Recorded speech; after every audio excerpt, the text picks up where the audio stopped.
Bonjour tout le monde et bienvenue à votre émission à l'affût. Aujourd'hui, Jason Ruel nous explique différents boulets pour la chasse au gros gibier. Je vous amène avec moi dans un reportage à la Gélina Tupé et par la suite, on parle de petit gibier. Donc Jason, aujourd'hui, tu nous expliques les différents boulets de chasse pour la chasse au gros gibier. Eh oui, c'est un monde avec une disponibilité à l'infini. On va démystifier ça aujourd'hui. Je les ai catégorisés en 4 catégories. OK? La première catégorie, c'est un boulet mou, non fusionné, non bonded. Dans cette catégorie-là, il y en a 2 catégories. On a la première ici, qui est un boulet très standard, de plomb, pas fusionné. Lorsque ça fait, ça, c'est que c'est une expansion qui se fait vite. Fait que quand ça arrive dans un gibier, ça rouvre. Fait que, non fusionné, qu'est-ce que tu... Non fusionné, ça veut dire c'est que ton plomb et ton cuivre ne sont pas soudés ensemble, comme le boulet qui est ici. Fait que ça occasionne que quand on tire d'une certaine distance qui est proche, mettons 200 pieds, 300 pieds, avec un calibre, mettons, on prend un 7 mm qui arrive d'un côté de chevreuil, la force de frappe est là, sauf que le boulet se fait un champignon rapidement, le plomb quand vois-tu, il n'y a plus de plomb dans celui-là. Ça, c'est un chevreuil, une balle qui a été récoltée d'un chevreuil de mon collègue cette année. Le plomb n'est carrément plus dedans. Fait qu'il est où? Dans la viande? On ne le sait pas. Ailleurs. Fait que ça, on appelle ça un boulet non fusionné. Fait que comme on peut le voir ici, c'est un bout en plomb bien standard. Qu'on est habitué de voir. Qu'on est habitué de voir dans la boîte jaune et verte Remington, la boîte grise de Winchester ou la bleue de Fédéral. Dans cette catégorie-là, il y a encore des boulets non fusionnés, mais on rajouté un bout en polymère. Pour augmenter la précision au niveau de la balistique, il faut être plus précis un petit peu qu'un bout de plomb. Fait que ça, c'est la première catégorie. C'est des boulets que je conseille pas pour le l'orignal. Mettons, quelqu'un ira au Wapiti, on oublie ça. OK, parce que c'est des bêtes qui sont faites un petit peu plus costaudes, fait que ça serait plus chevreuil. Chevreuil, ours. Parce que si on fait un mauvais tir, ben ce boulet-là ne t'aidera pas à pardonner ton mauvais tir. Fait que c'est là que ça va venir en ligne de compte que tu vas appeler un chien de sang. La deuxième catégorie, c'est les boulets fusionnés, les bonded. Encore là, il y a 2 catégories là-dedans. Il y a les catégories avec encore là un bout de plomb standard, comme on a vu dans l'autre. Sauf que là, le plomb et le cuivre sont fusionnés. Ce que ça fait comme soudés. Ils sont soudés ensemble. Ce que ça fait comme celui-là ici. Fait que ce qu'on voit là, c'est vraiment le plomb qui est resté. Ce boulet-là a gardé 85% de sa rétention. Fait qu'au niveau de la force de frappe, quand ça arrive dans ton gibier, dans des parties qui sont plus dures, des os, une palette d'épaule, bien, ce boulet-là garde sa forme, donc beaucoup plus d'impact, beaucoup plus de dommages. Fait que ça aide quand on ne tire pas bien pour retrouver son gibier. Fait que ça, encore là, ils l'ont avec le bout de plomb et ils l'ont en bout avec un bout en polymère. Toujours là, on aura pour un meilleur coefficient balistique. Troisième catégorie, c'est les boulets hybrides. Qu'est-ce que j'entends par boulet hybride? C'est qu'aujourd'hui, la popularité des boulets de cuivre pour la santé est apparue. Ça, c'est un mix des 2. Donc, si on prend la première ici, ils ont percé un petit trou dans le milieu, puis ils ont incorporé du plomb. OK. Avant de pogner la partie de cuivre en arrière. Fait que cette partie-là fait son champignon et se fait arrêter par en arrière. Fait que ça, c'est un boulet qui a un très bon impact pour le niveau du gros gibier. Là, on peut aller à l'orignal, on peut aller à toutes nos Wapiti, il n'y a aucun problème. Dans ce niveau-là, les 2, ils le font. Tu l'as en polymère comme ça, tu l'as avec plus de cuivre, moins de cuivre à l'arrière. Fait que ça, c'est des boulets, moi, que je recommande beaucoup pour la chasse au gros gibier, ça fait un peu de tout. Ça se fait dans tout le nombre de grains aussi, j'imagine. Tous les nombres de grains, tous les calibres. Fait que les 2 catégories que je viens de vous parler, ça, c'est des boulets qui peuvent faire tous les gros gibiers. On arrive à l'autre catégorie ici, c'est des boulets totalement de cuivre. Ça prend beaucoup de vitesse pour le faire expansionner. Fait que quand on tire avec un calibre, supposons 308, puis qu'on tire à 300 verges, 900 pieds, ça va avoir de la misère à faire son champignon, parce que c'est carrément un boulet très, très dur en cuivre. Fait que comme je vous disais, ça prend une vitesse excessivement rapide pour le faire ouvrir. Ça aussi, on peut le voir, ils le font avec un bout hollow point qui est percé, si on veut, pour y donner une chance d'expansionner. Puis ils le font aussi avec un boulet en polymère, pour la précision. Dans la catégorie de cuivre, il y a aussi le LR, le long range, ils en ont sorti un modèle pour pouvoir avoir une expansion plus rapide que les autres à longue distance. Fait que le bout, il est plus fragile, il est segmenté pour pouvoir donner un effet de champignon à longue distance au niveau du boulet de cuivre. Suite à ça, j'ai emmené ici, on les voit là, comment est-ce que c'est fait. Ça, on parle d'un boulet hybride. Ça, on parle d'un boulet fusionné bonded. On les voit très bien comment est-ce qu'ils sont faits. On voit en arrière les stries ici. Puis, on a un boulet de plomb standard. Qu'on est habitué de voir. Oui, exactement. Ici, ma cible, j'ai emmené une cible. Pourquoi j'ai emmené ça? Parce que, oui, là, je vous ai dit, tel boulet est fait pour ça, tel boulet est meilleur qu'un autre. Mais il reste la question, ton arme, la digères-tu? Oui, parce que c'est pas toutes les armes qui sont faites pour absorber n'importe quelle sorte de grain. On peut avoir la même arme, mais on ne tirera pas le même boulet au niveau de l'ajustement. Fait ici, on regarde, c'est mon collègue au magasin qui a fait un test avec son arme à lui. Il a essayé 4 sortes de balles différentes. Il nettoie sa carabine, on tire un coup pour la salir, après ça, il s'installe puis il en tire 3 en ligne.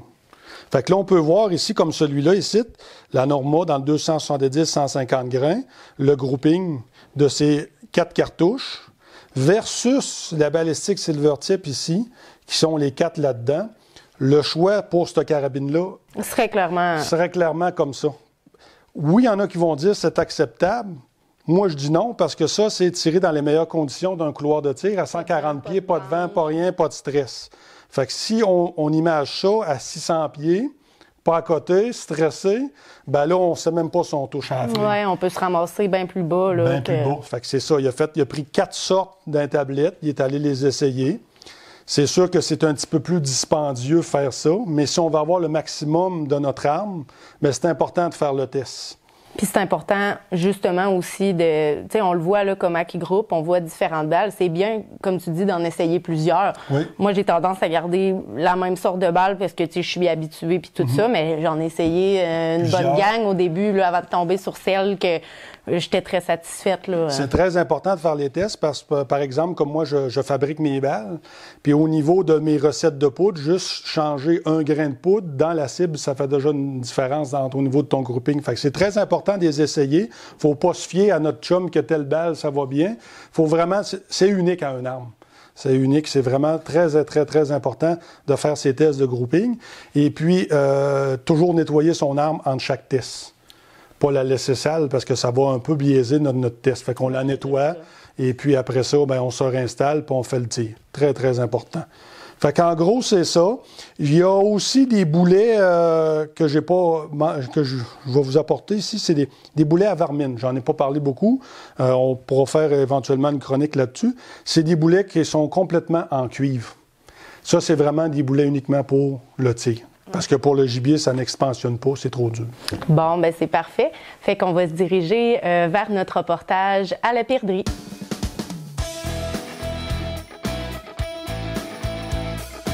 Bonjour tout le monde, je m'appelle Marilyn Soucy. On est présentement à Issoudun. On est à une de mes terres à chevreuil, fait qu'on est venu faire un petit tour, une petite marche dans le bois, afin de voir là, si on croiserait pas quelques perdrix ou ben, des lièvres. Fait que on va espérer être chanceux. T'entends un genre de pout, pout, pout, pout, pout. Des fois, ça peut être ça. On peut être chanceux. Quand je chasse les chevreuils, j'en vois tout le temps quelques-unes. C'est pas comme un petit peu plus dans le nord, fait que c'est ça, faut être plus vigilant. Là, avec la température, il risque d'être au sol, peut-être caché un peu en dessous des sapins, fait que on va garder l'œil ouvert. J'ai des dindons qui se promènent pas mal sur le terrain. Puis on voit, là, ils se sont couchés dans les feuilles, ils ont vraiment laissé des beaux signes de couche. Ils se sont frottés pas mal. Puis relativement un animal, justement, qui est comme la perdrix, mais en plus gros. Donc, c'est quand même le fun de voir ce comportement-là. Et comme je disais, quand que je suis à la perdrix, c'est sûr que j'essaie de garder mon fusil relativement proche. Parce que souvent, c'est ça, des fois, ils nous entendent avant même qu'on ait eu le temps de les voir. Fait que je le garde proche. Souvent, ils nous aperçoivent, ils décollent vite. Fait que je garde mon fusil dans mes mains. La perdrix, c'est ça qui est le fun. Tu peux initier tout le monde à ça. Tu peux initier des jeunes enfants, tu peux initier des amis, n'importe qui à la chasse. Fait que tu as du plaisir. Souvent, c'est une chasse aussi qui peut se faire avec des chiens. Il y en a beaucoup là, que les chiens sont entraînés afin de rapporter des gibiers comme la perdrix. Des fois, j'arrête comme ça. Puis là, je regarde. Des fois, ils peuvent se percher aussi dans le haut des arbres parce que les perdrix, ça se nourrit beaucoup de bourgeons. Ça mange, ça aime beaucoup tout ce qui est pain, peuplifaux, trempe, ces choses-là. Fait que ici, il y a beaucoup de cèdre, il y a de l'érable, il y a plein d'essences de bois, il y a des pins aussi.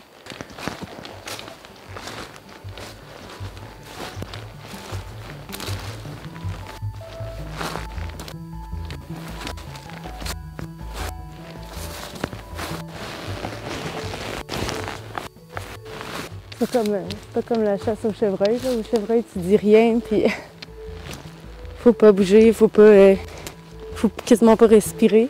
Fait que c'est vraiment plein d'habitats différents, là, cette forêt-là. C'est un peu du chercher trop.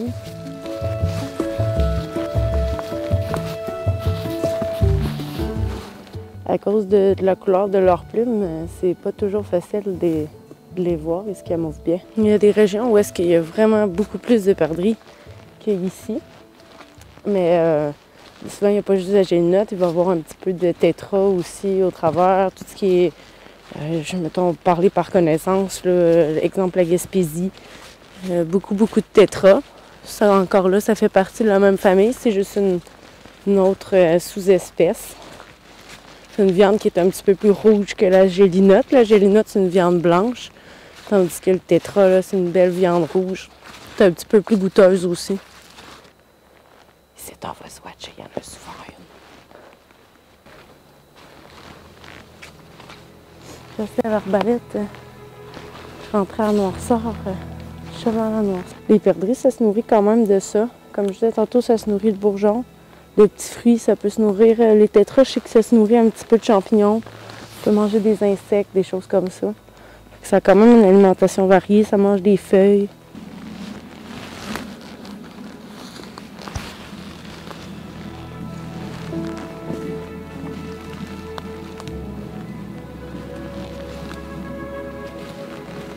Comme je disais tantôt, sont bonnes pour se camoufler. Fait que les feuilles peuvent en avoir une juste à côté.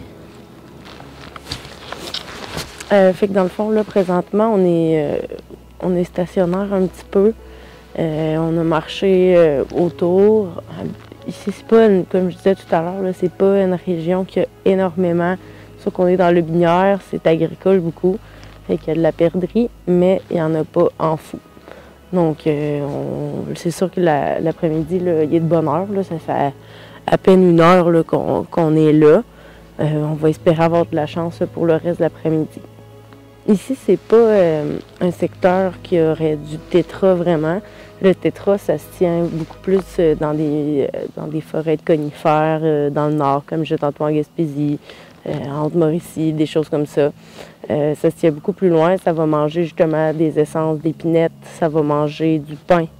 Fait que c'est un petit peu différent justement de la gélinote qui, elle, est accoutumée un petit peu plus aux forêts mixtes, avec justement des bouleaux, des choses comme ça. Elle a adapté vraiment son alimentation là, à son milieu. La gélinote, elle aime beaucoup les petits arbres piquants, là, des épines. Fait que souvent, quand il y en a, j'essaie de spotter ça.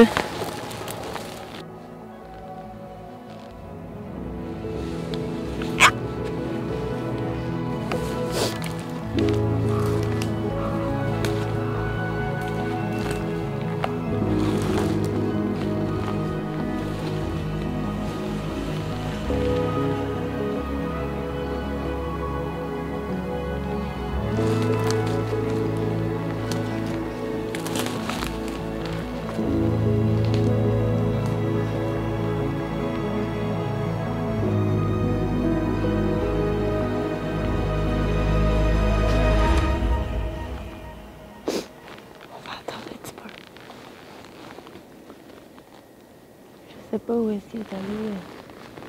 Je l'ai entendu décoller, mais j'ai pas vu pantoute où est-ce qu'il est allé se percher.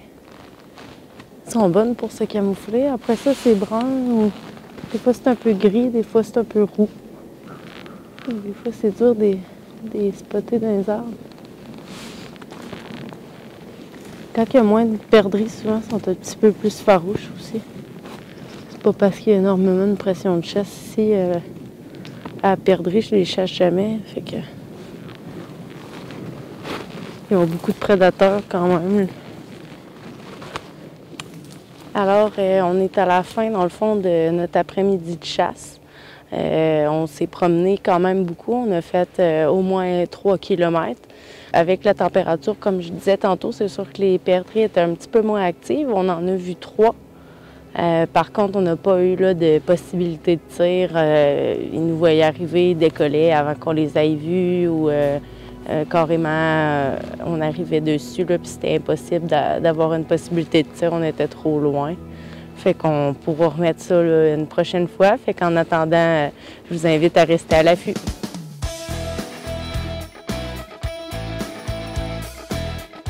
Oui, bien, c'était pas mon après-midi la plus giboyeuse, hein, comme on voit. T'as dû être pris pour aller au restaurant pour souper, oui, j'allais à l'épicerie ce jour-là. C'est pas évident, hein, quand t'as une journée pour faire une émission. Oui, exact. Ça arrive pas toujours comme on veut. On contrôle pas la température. On a quand même eu la chance, pareil, on n'aurait pas vu pantoute, là, j'aurais été triste, mais au moins, on n'a pas eu de possibilité de tir, mais au moins j'en ai vu quand même dans ma journée, fait que ça a été plaisant. Au moins ça, tu as eu un petit feeling. Ben oui, exactement. La chasse au gibier, c'est pas toujours facile. Il y a plusieurs sortes de chasse au petit gibier qu'on peut faire. Hein? Oui, exactement. Ça englobe quoi, ça?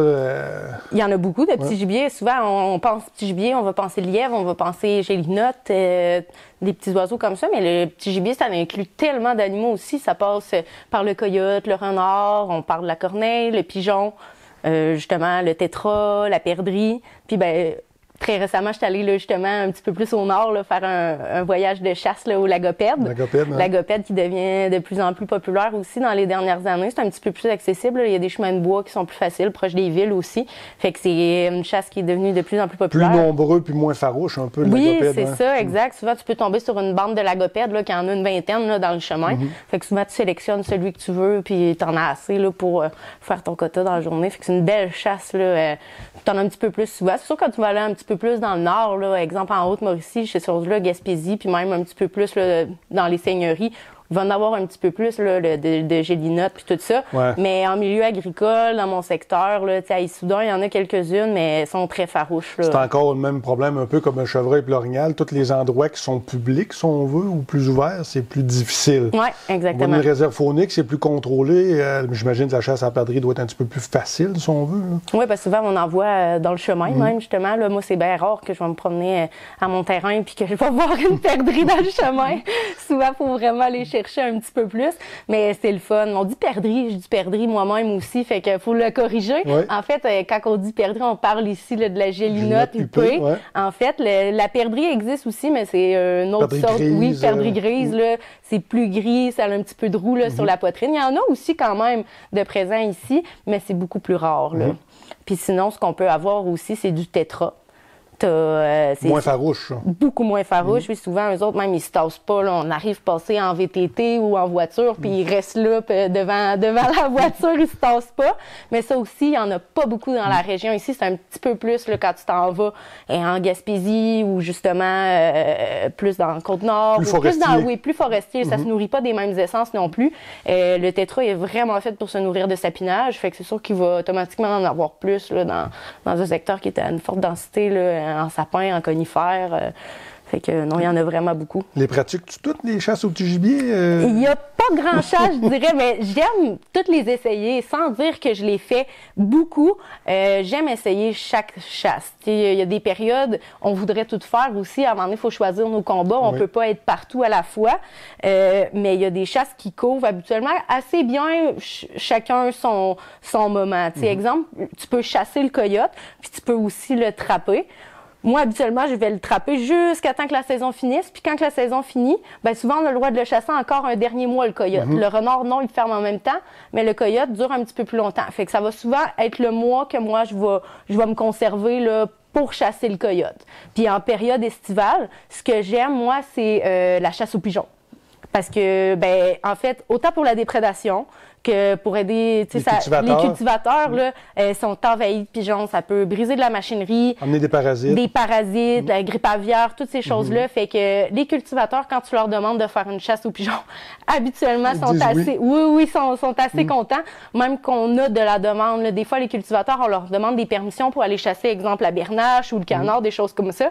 Puis là, ben, ils nous demandent, hein, tu peux-tu chasser les pigeons ou chasser les corneilles? Les corneilles, beaucoup. C'est une chasse qui est très le fun à faire. Puis c'est un animal qui est très méfiant. Très intelligent, oui. Très intelligent. Donc, ça a l'air simple comme ça, mais non, ça l'est pas. Au moindre mouvement, ça vous voit de loin. Fait qu'il faut pas bouger. Moi, j'ai remarqué, je mets souvent un petit decoy dans l'arbre. Je sais pas pourquoi ils aiment ça, mais souvent, ils vont s'en aller justement directement dessus. Mais ça permet aussi de se pratiquer en dehors des saisons de chasse parce que c'est bien beau d'aller tirer du pigeon d'argile, mais le pigeon d'argile, il va toujours sortir à la même vitesse, à la même place, vers la même destination, même hauteur, tandis que... C'est moins erratique. Exactement, tandis que le pigeon ou ben, la corneille, il faut vérifier parce qu'il y a des dates qui sont différentes, tandis que le pigeon est ouvert, lui, à l'année. Fait que durant l'été, j'aime beaucoup me pratiquer au pigeon. Là, je prends souvent, ils aiment voir du mouvement, fait que je vais prendre le même appelant là, que je prendrais au canard, qu'on appelle un mojo. C'est un canard là, mécanisé qui les ailes virent par lui-même. Fait que là, le pigeon va voir du mouvement, puis il descend. Habituellement, ça prend quand même quelques pigeons aussi pour faire une belle chasse, là, parce que ça se tient beaucoup en bas. Fait que non, c'est vraiment plaisant à essayer pour initier aussi. Tu sais, l'été, il fait beau, il fait chaud, il fait pas... Des fois, quand on va au canard en fin de saison, là, tu sais, moi, je chassais encore pour la fermeture, là, tout récemment. Puis à moins 20 le matin, là, faut que t'aimes ça. Ça prend de la motivation. Oui, en waders dans l'eau, là, puis quand on roule après nos canards à la fin de la journée, là, ça prend des bons gants en néoprène, puis moi, j'ai ma veste chauffante, une chance, là, parce que non, il y a des matins qui sont plus ardus que d'autres. Oui, exact. Je pense que toi, côté sauvagine, tu n'avais jamais essayé, mais j'imagine que la perdrix, tu dois chasser ça. Perdrix, la marmotte. Marmotte, c'est un peu comme le pigeon. Le cultivateur aime beaucoup ça qu'on s'en débarrasse, on pourrait dire. Ouais. Ça peut blesser les vaches ou ces choses-là. Briser la machinerie dans les champs. Aussi. Exact. Fait que je te remercie beaucoup, Jason, pour ta présence à l'émission puis d'être venu nous expliquer là, les boulets pour le gros gibier. Merci.